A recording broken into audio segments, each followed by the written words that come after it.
नमस्कार, मैं हूं प्रतिमा मिश्रा। दिन की हर बड़ी खबर के साथ आइए शुरू करते हैं भारत की बात। शुरुआत उन खबरों से जिन पर विस्तार से करेंगे चर्चा। अगर आप या आपका कोई दोस्त रिश्तेदार महाकुंभ के लिए प्रयागराज जा रहा है तो उसे महाजाम से गुजरना पड़ सकता है। इसीलिए आज हमने महाजाम का वीडियो विश्लेषण खास तौर पर आपके लिए तैयार किया है। दूसरी खबर में महाकुंभ के महाजाम का ट्रैफिक ट्रैकर आपको दिखाने वाले हैं। आपके शहर से संगम नगरी की दूरी कितने घंटे में तय होगी, आप ये जानकारी नोट डाउन भी कर सकते हैं। दिल्ली में बीजेपी का सीएम कौन होगा, इस पर अब तक सस्पेंस बरकरार है, लेकिन नए सीएम के सामने कौन से चैलेंजेस, कौन सी चुनौतियां होंगी, उसका चैप्टर हमने आपके लिए तैयार किया है। और हर दिन की तरह रात 8:30 बजे होगी स्पेशल रिपोर्ट, जिसमें आज हम आपको दिखाएंगे शहर शहर सड़क पर महाकुंभ। तो भारत की बात की शुरुआत करते हैं और सबसे पहले बात करेंगे महाकुंभ में जाम स्नान की। सही सुना आपने, प्रयागराज में इन दिनों जैसे जाम स्नान ही चल रहा है। संगम नगरी प्रयागराज और आसपास के शहरों में महाजाम के हालात बने हुए हैं। ये सबसे नई तस्वीर रीवा प्रयागराज मार्ग से आई है, जहां 1-1 किलोमीटर का सफर तय करने में वाहन चालकों को कई घंटों का वक्त लग रहा है। कुछ लोग ऐसे भी हैं जो 5 से 10 घंटे पैदल चलकर संगम नगरी पहुंच रहे हैं। आप सोशल मीडिया पर ऐसे कई वीडियो देख रहे होंगे, जहां प्रयागराज और आसपास के शहरों से गुजरने वाले नेशनल हाईवे और सड़कें जाम के चक्रव्यूह में मानो फंसी हुई है। ऐसा ही एक वीडियो मध्य प्रदेश के कटनी का है, जहां नेशनल हाईवे 7 पर रात में लंबा जाम दिख रहा है। जहां तक नजर जा रही है सिर्फ गाड़ियों की कतार ही नजर आ रही है। 12 फरवरी को माघ पूर्णिमा से पहले प्रयागराज जाने वालों की संख्या बढ़ गई है। शायद आपके आसपास से भी बसों और निजी गाड़ियों के जरिए लोग प्रयागराज जा रहे हों। दरअसल लोगों को लग रहा है कि मौनी अमावस्या और बसंत पंचमी जैसे बड़े अमृत स्नान खत्म होने के बाद संगम नगरी में अब उतनी भीड़ नहीं है, व्यवस्था और सुविधाओं की कमी नहीं है। इसीलिए वो अपने दोस्तों, परिवार और रिश्तेदारों के साथ महाकुंभ में पुण्य कमाने के लिए पहुंच रहे हैं। मेरी भी कुछ ऐसे ही लोगों से बातचीत हुई है जो अगले वीकेंड में प्रयागराज जाने का प्लान बना रहे हैं। लेकिन ये तस्वीरें देखकर लगता है कि अभी महाकुंभ जाना सही नहीं है, क्योंकि यहाँ की ट्रैफिक व्यवस्था भीड़ के आगे दम तोड़ती हुई नजर आ रही है। हालात इतने भयावह हैं कि जिस तरह महाकुंभ में मौनी अमावस्या और बसंत पंचमी पर अमृत स्नान होता है, कुछ लोग व्यंग में कह रहे हैं कि इसी तरह अब जाम स्नान भी हो रहा है। लेकिन चुनौती सिर्फ इस जाम की नहीं है, बल्कि ये तो महाजाम का सिर्फ ट्रेलर मात्र है। पूरी पिक्चर अभी बाकी है। आने वाले दिनों में महाकुंभ में जाम के हालात और बेकाबू हो सकते हैं। कैसे, ये आपको दिखाएंगे, लेकिन पहले उन लोगों की आप बीती सुनिए जो इस जाम में फंसकर किसी तरह स्नान के लिए पहुंच पाए। प्रयागराज जो भी लोग जा रहे हैं, पुनः एक बार विचार कर लें। बहुत ज्यादा सड़क में आगे जाके जाम है।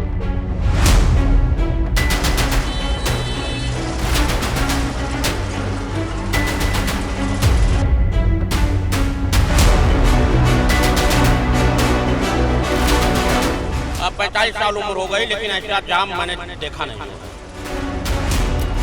कितना डिस्टेंस है? वो कह रहे 4 किलोमीटर, आगे जाके पता लग रहा है वो 4 का 12 किलोमीटर, 12 का 14 किलोमीटर है। कोई डिस्टेंस अच्छे से नहीं क्लियर करा है। मैं बॉम्बे से आया, गाड़ी में छोड़ दिया यहाँ से 30-40 किलोमीटर पहले। 12 किलोमीटर चल के आए भैया। अरे बिल्कुल चूर हो गए था। कितने देर से फंसे? 4 घंटे हो गए। 5 घंटे हो गए। रात को 10 बजे चला था कल, और अभी तक मैं यहाँ पहुँचा। जयपुर से आ रहे हैं और फंसे पड़े हैं इसमें बहुत देर से फंसे। भाई साहब 2 घंटे हो गए। वो 2 घंटे के सफर को शाम को 8 बजे प्रयागराज में पहुंचे थे। यहाँ पे आने के बाद 10-10 घंटे लग रहा है गाड़ी खड़ी करने में और यहाँ पे पहुंचने में। 40 किलोमीटर पैदल चल के आए हम। 60 वर्ष की सीनियर सिटीजन है। कल के चले हुए सर को सारी रात हो गई चलते चलते। जब लौटे तो हर रास्ता को ब्लॉक कर दिया गया। अभी हम लोग चल कर पागल हो गए।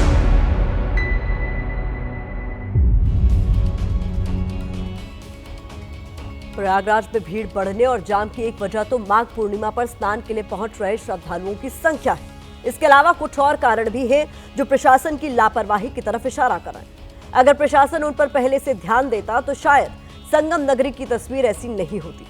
आज हमने आपके लिए महाकुंभ का ट्रैफिक ट्रैकर तैयार किया है। हम आपको बताएंगे कि दिल्ली और प्रयागराज के आसपास के शहरों से महाकुंभ क्षेत्र तक पहुंचने के लिए सामान्य दिनों के मुकाबले कितना ज्यादा वक्त लग रहा है।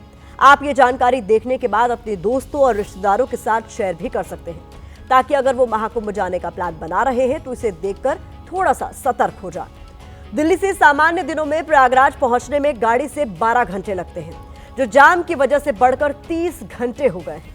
वाराणसी से प्रयागराज जाने में सिर्फ 3 घंटे लगते हैं, लेकिन आजकल ये सफर 10 घंटे में तय हो रहा। पटना से आप अगर प्रयागराज जाने की सोच रहे हैं तो आपको 17 घंटे का वक्त लगता है। वैसे आम दिनों में यह सफर 8 घंटे का है। इसी तरह कानपुर, मध्य प्रदेश के सतना और छत्तीसगढ़ के रायपुर से प्रयागराज तक जाने के लिए अब बाकी दिनों के मुकाबले सफर कई घंटे तक बढ़ चुका है। ये ट्रैकर हमने प्रयागराज जा रहे उन लोगों से बातचीत के बाद तैयार किया है जो जाम में फंसकर संगम नगरी पहुंचे हैं। गौर करने वाली बात यह है कि जब इतना बड़ा धार्मिक आयोजन हो रहा है, प्रचार प्रसार के जरिए लोगों से महाकुंभ में आने की अपील की जा रही है, तो फिर क्यों आस्था पर अव्यवस्था भारी पड़ रही है? और वो कौन सी चुनौती है जो इस जाम की परेशानी को और बढ़ा सकती है?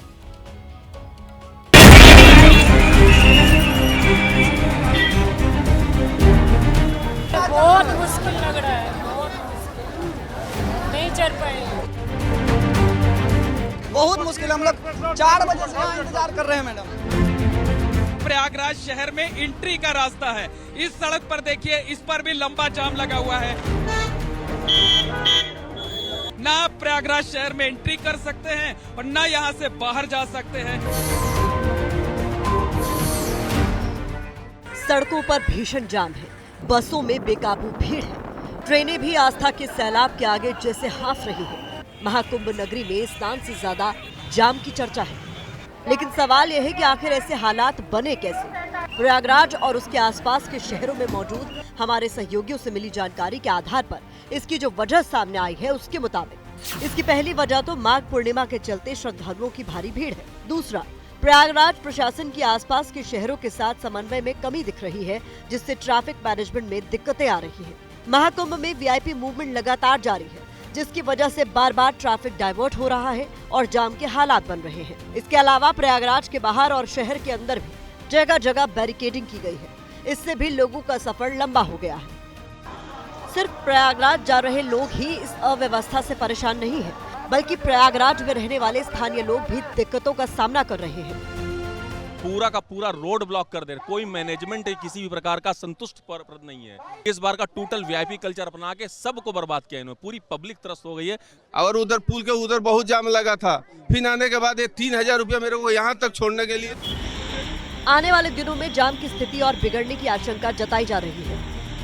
प्रयागराज महाकुंभ में 2 तरीके की चुनौतियां प्रशासन के सामने आ रही हैं। पहले ये कि माघी पूर्णिमा का स्नान होना है, और दूसरा ये कि इस स्नान के बाद लगभग 10 लाख कल्पवासी महाकुंभ क्षेत्र से वापस लौटेंगे, यानी कि लगभग 2.5 से 3 लाख वाहन महाकुंभ क्षेत्र से 12 तारीख को निकलना शुरू हो जाएंगे।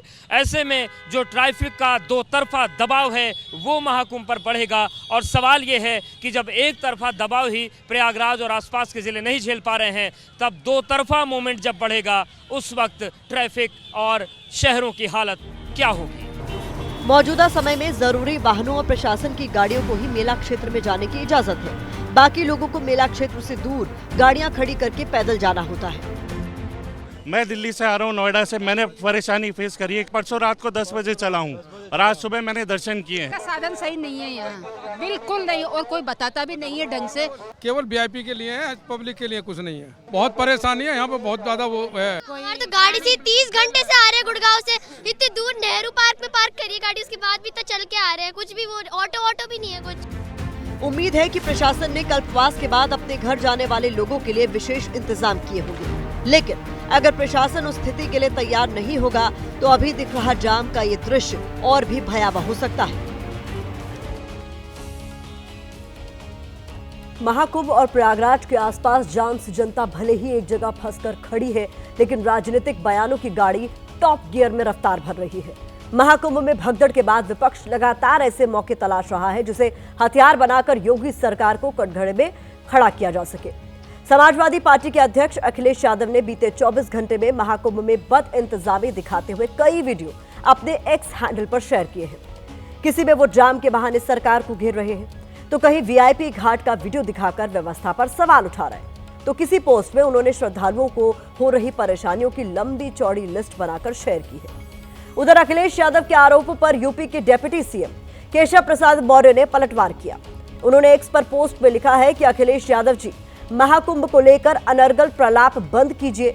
कैसे महाकुंभ पर एक बार फिर सियासी गलियारों का तापमान बढ़ चुका है, इस रिएक्शन रील में देखिए।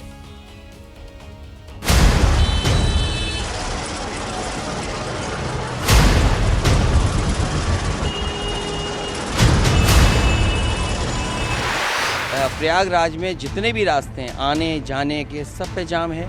पहली बार ऐसा देखने को मिल रहा है कि प्रयागराज के लोग हाउस अरेस्ट हो गए हैं। 2-3 दिन बाद वो जो स्नान मिलेगा, 2 दिन 1 दिन के जाम के बाद जो भी वो उसमें और उनकी आस्था और परिपक्व हो रही है। ये बदइंतजामी है। करोड़ों रुपया निकाला गया सरकारी खजाने से, इंतजाम नहीं किया गया। कहीं पे कोई दिक्कत नहीं है। अगर कहीं पे कोई र्यूमर्स फैलाने की कोशिश करे तो उसको नहीं सुनना है, उस पर ध्यान नहीं देना है। सब कुछ व्यवस्थित तरीके से चल रहा है। आइए, लाखों की संख्या में आइए, करोड़ों की संख्या में आइए, आपकी पूरी व्यवस्था हमने कर ली है। ये निमंत्रण किसका है? योगी जी का है। जो जिम्मेदारी किसकी है? योगी जी की है। शासन सुव्यवस्था बनाने के लिए लगा है। जनता जब आएगी, श्रद्धालु जब आएंगे तो वो मानसिकता बना के आएंगे। बहुत अच्छा आयोजन है और करोड़ों लोग आ रहे हैं, अच्छी व्यवस्थाएं हैं। इस खबर को अगर भारत की बात के फोकस से देखें तो हमारा मकसद महाकुंभ जाने वाले श्रद्धालुओं का उत्साह कम करना कतई नहीं है, बल्कि उन्हें जमीनी हालात की जानकारी देकर उनकी मुश्किलें कम करना है, ताकि वो पूरी तैयारी के साथ संगम नगरी के सफर पर जाएं और किसी भी हालात से निपटने के लिए खुद को मानसिक और शारीरिक दोनों तरीकों से तैयार रखें। आइए बढ़ते आगे। महाकुंभ में जाम के चक्रव्यूह के बाद बात दिल्ली में बनने वाले नए सीएम के सामने खड़ी चुनौतियों के चक्रव्यूह की कर लेते हैं। दिल्ली में बीजेपी के मुख्यमंत्री का नाम कब फाइनल होगा, इसको लेकर सूत्रों से खबर है कि प्रधानमंत्री नरेंद्र मोदी के विदेश दौरे से लौटने के बाद ही दिल्ली के मुख्यमंत्री के नाम पर अंतिम मुहर लगेगी। पीएम मोदी आज फ्रांस दौरे पर रवाना हो चुके हैं। वो 14 फरवरी को फ्रांस और अमेरिका की यात्रा से देश वापस लौटेंगे। इसके ही बाद मुख्यमंत्री के चेहरे पर अंतिम मुहर लगेगी। दिल्ली में मुख्यमंत्री को लेकर बीजेपी में बैठकों का दौर तो चल रहा है, लेकिन अभी कोई भी नेता इस पर खुलकर कुछ नहीं बोल रहा। हालांकि सोर्सेस से जो नाम सीएम पद की रेस में चल रहे हैं, उनमें प्रवेश वर्मा रेस में सबसे आगे बताया जा रहा है। इसके अलावा विजेंद्र गुप्ता, दिल्ली बीजेपी के अध्यक्ष वीरेंद्र सचदेवा, सतीश उपाध्याय, पवन शर्मा, अजय महावर, पंकज सिंह, अभय वर्मा का नाम भी रेस में है। वैसे सीएम जो भी बनेगा, उसकी शपथ लेते ही चुनौतियों का पहाड़ सामने खड़ा होगा। ऐसा हम क्यों कह रहे हैं, उसे जानने के लिए एक पोस्टर देखिए। ये बीजेपी के संकल्प पत्र का पोस्टर है, जिसमें बीजेपी की कई बड़ी योजनाएं लिखी हुई है। इन्हीं योजनाओं को अब बीजेपी को दिल्ली में पूरा करना है, क्योंकि इन्हीं का नाम लेकर बीजेपी ने जनता से वोट मांगा था। यमुना की सफाई, रोजगार, स्वास्थ्य बीमा, सड़क, फ्री शिक्षा, महिलाओं को आर्थिक मदद, फ्री बिजली पानी, इसी तरह के और भी कई वादे हैं। इस बार दिल्ली ने केजरीवाल के वादों की जगह बीजेपी के वादों पर भरोसा जताया है। इन्हीं वादों को पूरा करने के लिए पैसा चाहिए होगा, जो बीजेपी के साथ साथ सीएम के लिए भी बहुत बड़ा चैलेंज होगा।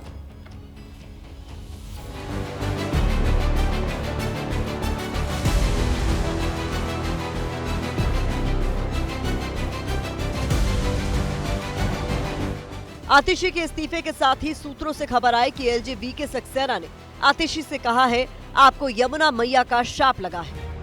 पीएम मोदी ने जीत के बाद यमुना से ही शुरुआत की और यमुना से ही संबोधन का अंत किया। भारत माता की, भारत माता की, यमुना मैया की, यमुना मैया की, यमुना मैया की। दिल्ली की सियासत में यमुना जितना बड़ा मुद्दा है, नई सरकार के सामने उतनी ही बड़ी चुनौती भी है। पिछले कुछ सालों में 8000 करोड़ रुपए यमुना मैया की सफाई पर खर्च हुए हैं, लेकिन यमुना की सेहत में 1% का भी सुधार नहीं हुआ। बीजेपी ने संकल्प पत्र में यमुना का विकास, यमुना रिवर फ्रंट का निर्माण, मनोरंजन की सुविधाएं देने की बात कही है, लेकिन ये होगा कैसे? इसके लिए पैसा कहां से आएगा? जिस यमुना ने दिल्ली की सरकार बदल दी, उसकी बीजेपी तस्वीर कैसे बदलेगी? और यमुना का कल्याण खाली दिल्ली सरकार करे ये मुमकिन नहीं है। और एक बार केंद्रीय ऐसी अथॉरिटी बन जाती है सेंट्रल, तो फिर पैसे की कमी नहीं होगी।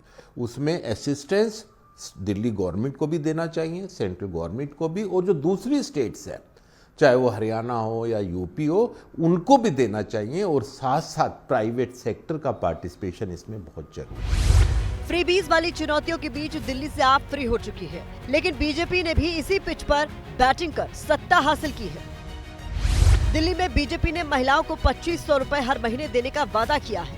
अनुमान है कि इस पर ही करीब 11,000 करोड़ रुपए खर्च होंगे। 60 साल से ऊपर के बुजुर्गों को 2,500 से 3,000 रुपए हर महीने पेंशन देने की बात कही है। अनुमान है कि इस पर 4,000 करोड़ रुपए से ज्यादा का खर्च आएगा। ऑटो, टैक्सी और ई रिक्शा चालकों को 10 लाख रुपए का जीवन बीमा और 5 लाख का स्वास्थ्य बीमा भी बजट पर बोझ बनेगा। केजी से पीजी तक फ्री शिक्षा वाले वादे को पूरा करने के लिए भी भारी भरकम बजट की जरूरत पड़ेगी। बीजेपी की अग्नि परीक्षा सीएम के शपथ लेते ही शुरू हो जाएगी, जिसपे उसे गंदगी और प्रदूषण वाली समस्या से भी दो चार होना है। प्रदूषण को लेकर दिल्ली में खूब सियासत हुई थी। बीजेपी हर बार आम आदमी पार्टी को सवालों के कटघरे में खड़ा करती थी। अब वही चैलेंज बीजेपी के सामने है। CSDS का सर्वे कहता है कि प्रदूषण दिल्ली चुनाव में बहुत बड़ा मुद्दा बना है।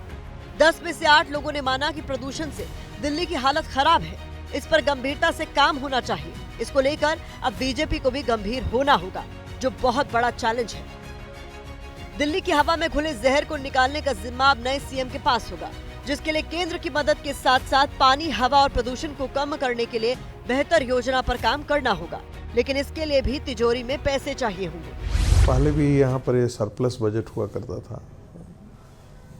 कैसे करेंगे ये तो वही तय करेंगे कि कैसे आएंगे, कहाँ से पैसे आएंगे, क्या भारत सरकार उसके लिए कुछ अलग से अनुदान की व्यवस्था करती है।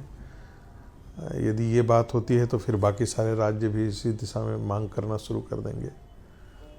लेकिन कुछ न कुछ तो ऐसा रास्ता जरूर निकालेंगे जिससे इस चीज़ को किया जा सकता है। दिल्ली में अब डबल इंजन की सरकार है। उम्मीद है कि विकास की रफ्तार बेहतर होगी, लेकिन ये सब तब होगा जब जेब में पैसा होगा।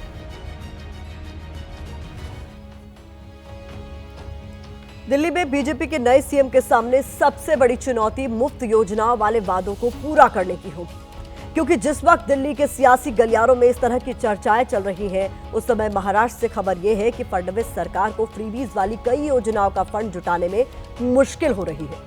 महाराष्ट्र जैसे बड़े राज्य की आर्थिक हालत बिगड़ रही है, तो दिल्ली जैसे छोटे से केंद्र शासित प्रदेश का बजट तो उसके सामने कुछ भी नहीं है। दिल्ली में साल 2024-25 का बजट करीब 76,000 करोड़ रुपए था, लेकिन आरबीआई का आंकड़ा कहता है कि दिल्ली पर हजारों करोड़ की देनदारी भी है।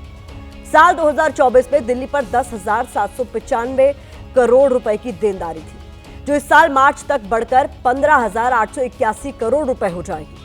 हाल ही में इक्विटस इन्वेस्टमेंट्स की एक रिपोर्ट आई है। इस रिपोर्ट में कहा गया है कि कांग्रेस ने कर्नाटक में गृह लक्ष्मी और गृह ज्योति योजना पर करीब 52,000 करोड़ रुपए खर्च किए। ये राशि 2023-24 के लिए कर्नाटक सरकार के राजकोषीय घाटे का 78% है। इसी तरह महाराष्ट्र ने लाडली बहन योजना, राज्य राजमार्गों पर टोल शुल्क को खत्म करना, कृषि ऋण माफी और मुफ्त स्वास्थ्य सेवा जैसी योजनाएं शुरू की, जिनकी लागत सालाना 44,000 करोड़ रुपए है। पंजाब, हिमाचल प्रदेश जैसे राज्यों में भी इस तरह की योजनाएं हैं और इन योजनाओं को लागू करने के लिए सरकार को दिक्कत आ रही है। इतना ही नहीं, कर्नाटक और पंजाब में सरकारी कर्मचारियों को सैलरी के लिए भी संघर्ष करना पड़ रहा है। एक बात और, बीजेपी ने कई बार अपने फैसलों से चौंकाया है। पहले भी कई बार सीएम के नाम को लेकर सरप्राइज दिया है। मीडिया में जिसकी चर्चा होती है, उसकी जगह किसी अनजान चेहरे को जिम्मेदारी देकर बीजेपी सबको हैरान कर चुकी है। एमपी, छत्तीसगढ़ और राजस्थान में हम ये देख चुके हैं। अब देखना यह होगा कि क्या सीएम वाला सरप्राइज दिल्ली की जनता को भी मिलने जा रहा है।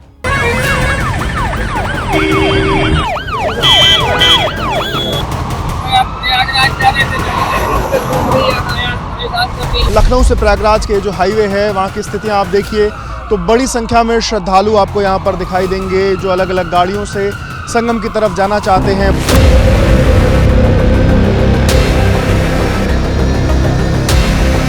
गौतम बुद्ध नगर से आ रहे हैं और ये ऐसा जाम मैंने कभी जिंदगी में देखा नहीं था।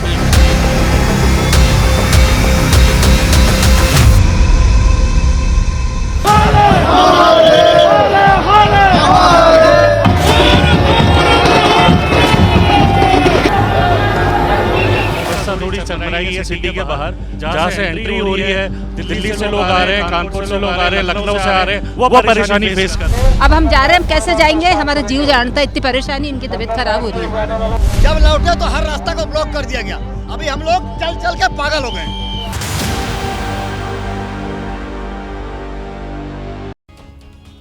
सुना आपने, ये तो सिर्फ वानगी है। जब सड़क पर लगे महाकुंभ की पूरी पिक्चर देखेंगे तो हैरान रह जाएंगे।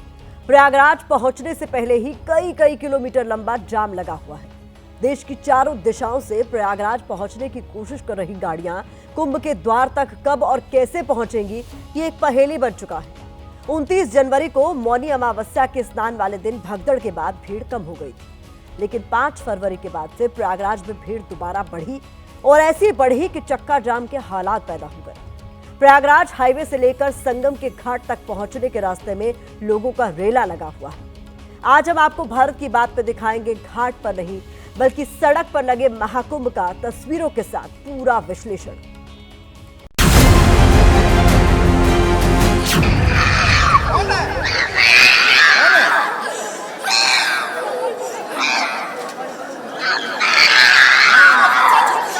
इनके परिवार से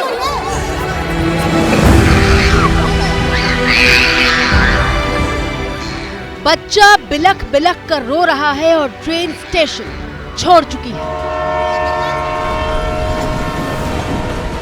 क्या हुआ, क्यों रो रही है? अंदर मम्मी अंदर चली गई है, तो इसलिए इनकी कोशिश है जाने की। बच्चा चीख रहा है क्योंकि जो ट्रेन प्लेटफॉर्म से निकल रही है उसमें उसकी माँ है, लेकिन तमाम कोशिश करने के बाद भी बच्चा ट्रेन के भीतर नहीं जा पाता।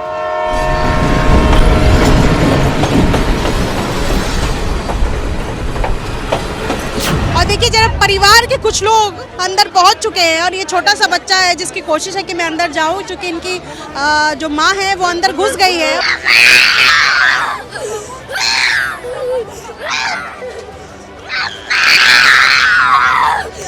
इनके परिवार से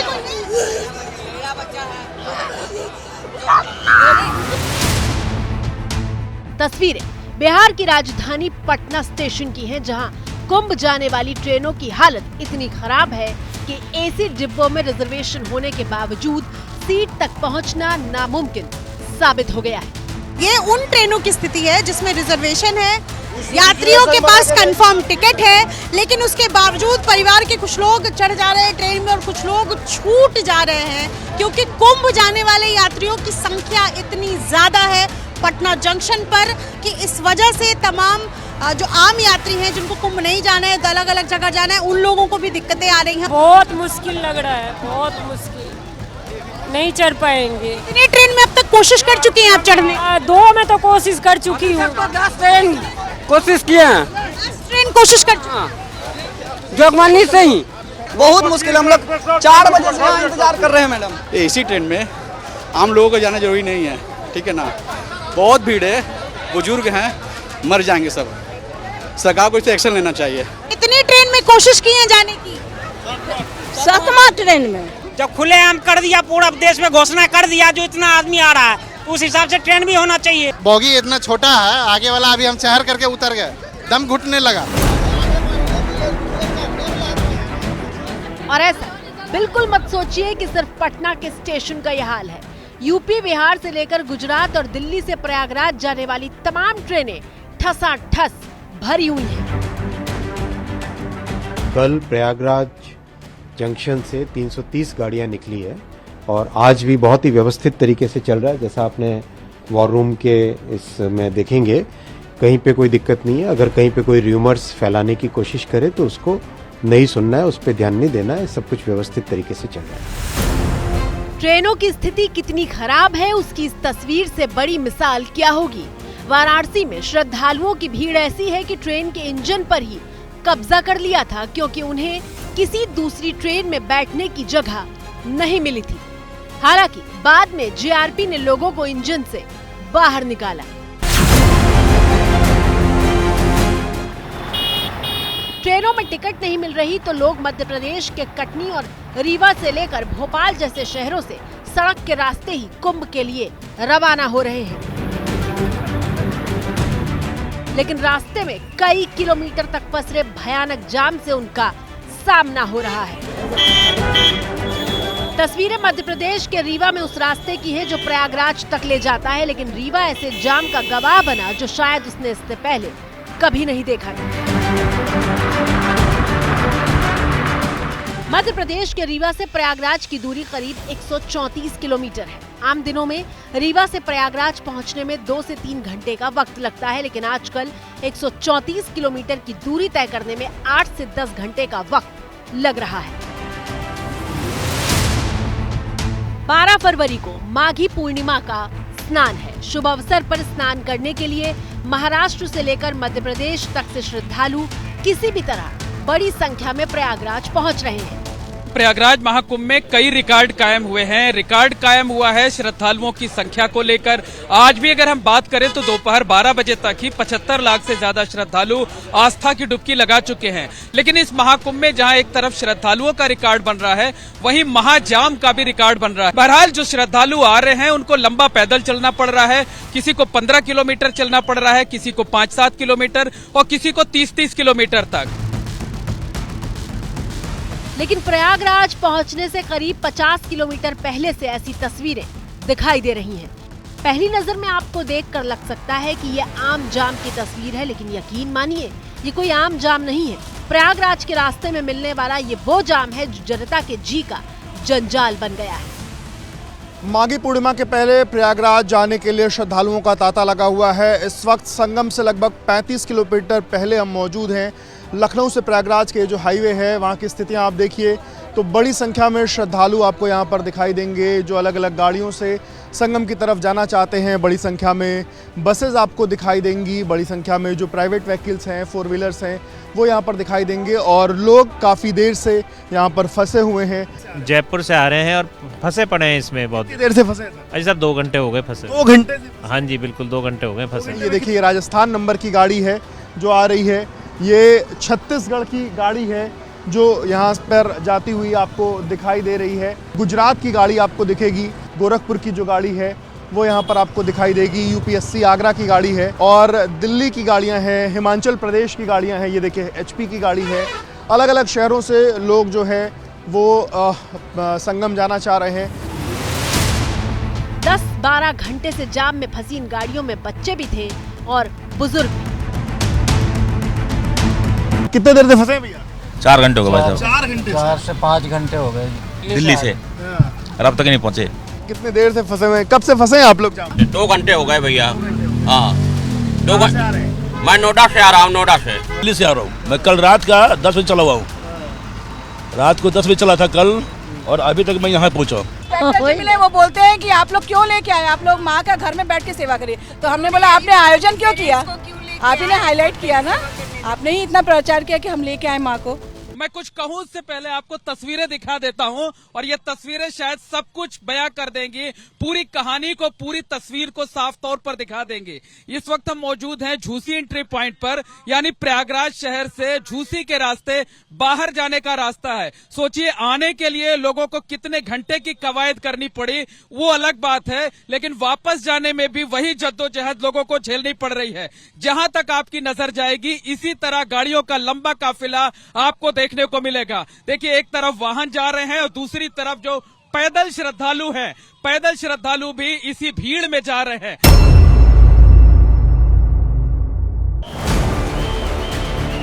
लेकिन परेशानियां यहीं पर खत्म नहीं होती। जो लोग इस जाम को चीरते हुए किसी तरह प्रयागराज कुंभ क्षेत्र की सीमा में दाखिल भी हो जाते हैं तो वहां पैदल चलने की अग्नि परीक्षा को पार करना होता है।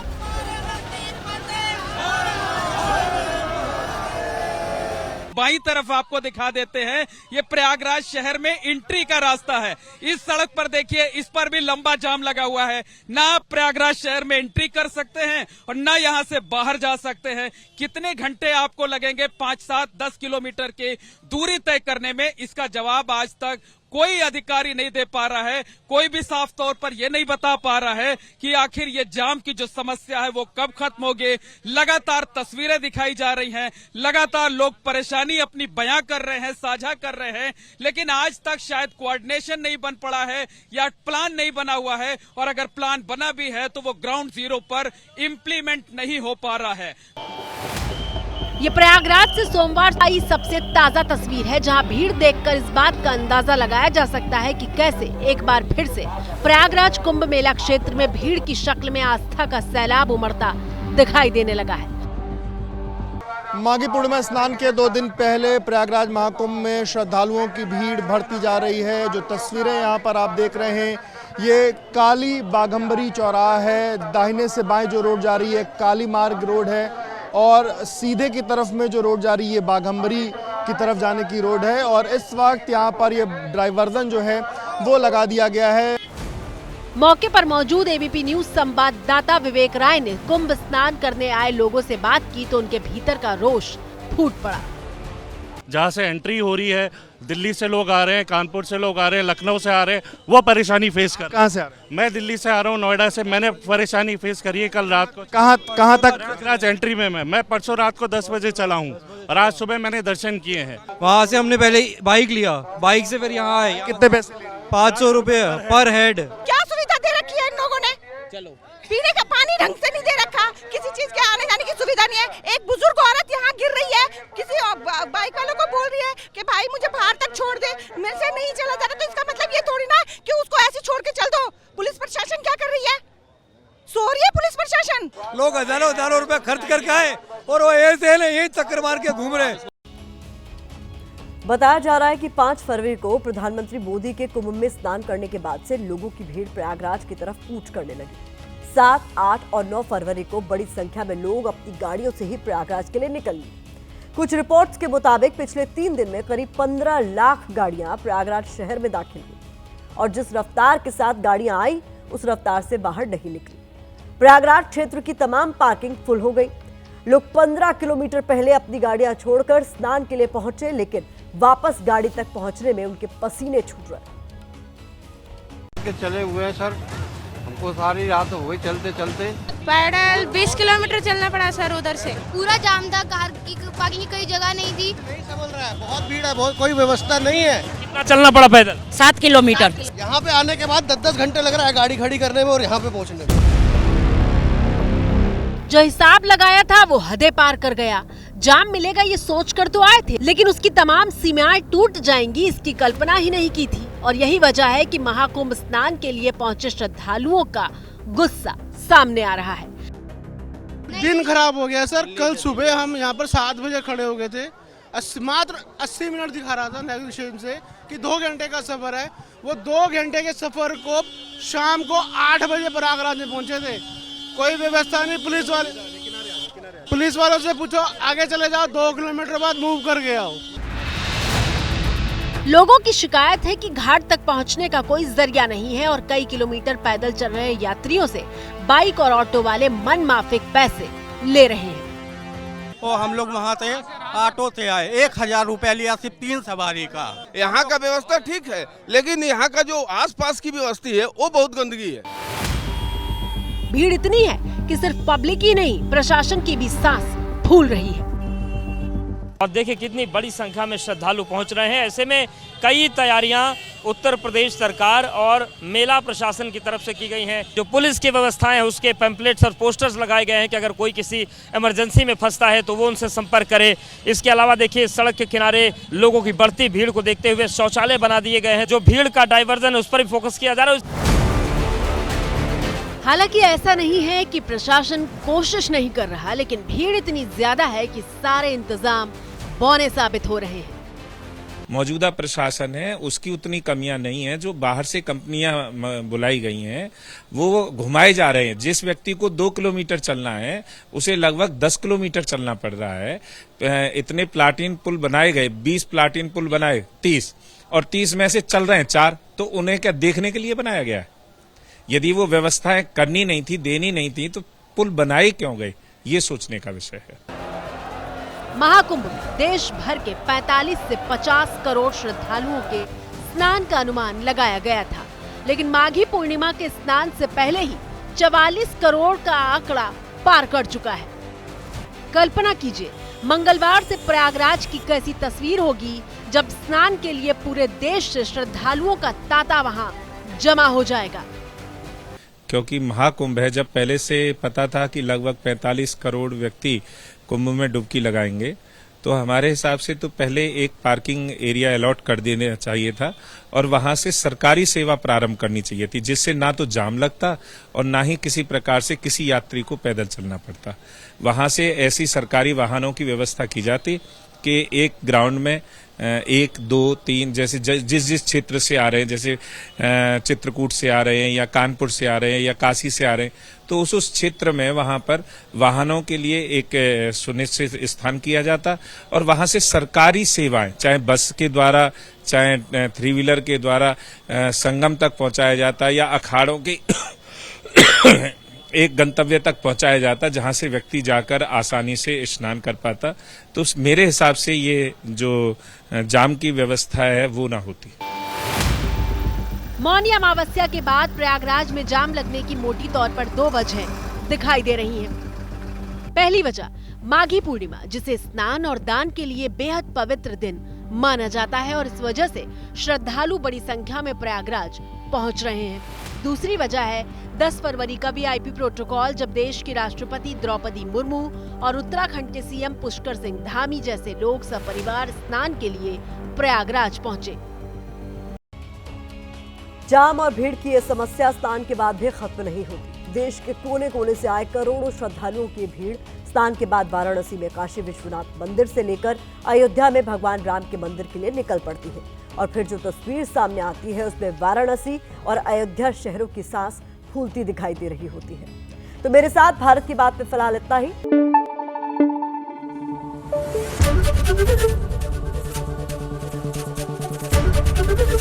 एबीपी न्यूज आपको रखे आगे।